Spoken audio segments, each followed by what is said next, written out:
Orang yang mencintai kepada sesuatu, maka konsekuensinya adalah dia akan mematuhi apa yang diinginkan atau dimintakan kepada yang dicintainya itu.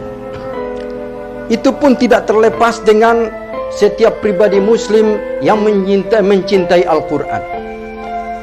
Orang yang mencintai Al-Quran, maka yang paling pertama dia harus mengenal Al-Quran. Apa sih Al-Quran itu? Al-Quran adalah kalamullah. Al-Quran adalah kata-kata Allah. Al-Quran adalah firman Allah. Dan apa maksud dan tujuan daripada Al-Quran itu? Apa manfaat Al-Quran itu? Al-Quran tiada lain adalah sebagai petunjuk, sebagai pedoman, pegangan hidup bagi setiap muslim, baik itu dalam kaitan ibadahnya maupun dalam kaitan dengan muamalahnya. Dua aspek ini bila mana telah ada pada diri setiap muslim, maka insya Allah dia akan menemukan rasa cinta kepada Al-Quran itu. Kepada kita yang sudah lama mencintai Al-Quran, maka di dalam bulan suci Ramadan ini lebih meningkatkan rasa cintanya kepada Al-Quran itu.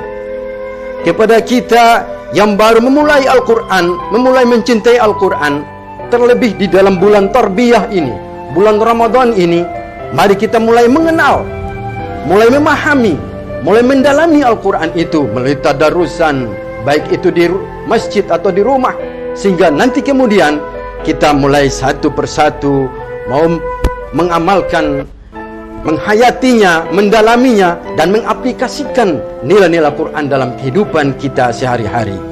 Memang konsekuensi daripada Al-Quran ini tidak ada yang lain kecuali bagaimana kita mengimaninya. Karena Al-Quran ini tidak terlepas daripada komitmen kita sebagai seorang muslim dan kepada Allah Subhanahu wa ta'ala.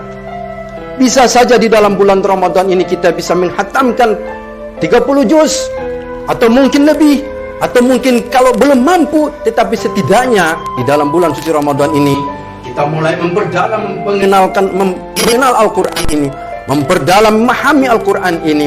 Karena Al-Quran ini adalah pedoman hidup bagi kita. Amal ibadah seseorang itu bisa sempurna di mata Allah Subhanahu wa ta'ala bila mana dia berpedoman kepada Al-Quran. Orang membaca surat Al-Fatihah sebagai rukun atau syarat wajib, syarat sahnya solat. Tidak akan bisa sahnya solat itu bila mana dia tidak membaca Al-Fatihah secara sempurna. Walaupun dia telah membaca dengan baik, tetapi kalau tidak sempurna, maka solatnya itu akan tertolak. Dengan demikian harus dan sekali lagi wajib bagi kita untuk benar-benar mengenal dan memahami Al-Quran secara lebih dalam dan lebih benar dan lebih sempurna lagi. Oleh karena itu pada kesempatan di dalam bulan suci Ramadan, mari kita bisa belajar kepada orang yang lebih tahu. Kita bisa belajar melalui televisi, bisa belajar melalui Al-Quran digital. Kita bisa mendengar mana bacaan-bacaan yang sudah benar. Jangan kita mempertahankan bacaan kita yang ternyata masih keliru atau masih salah dengan anggapan bahwa nanti Allah yang menyempurnakan. Tidak demikian di dalam konteks, dalam konsep agama Islam ini. Harus kita belajar sehingga nanti kita benar-benar dapat memahami Al-Quran itu dengan baik. Di dalam bulan suci Ramadan Allah menurunkan Al-Quran.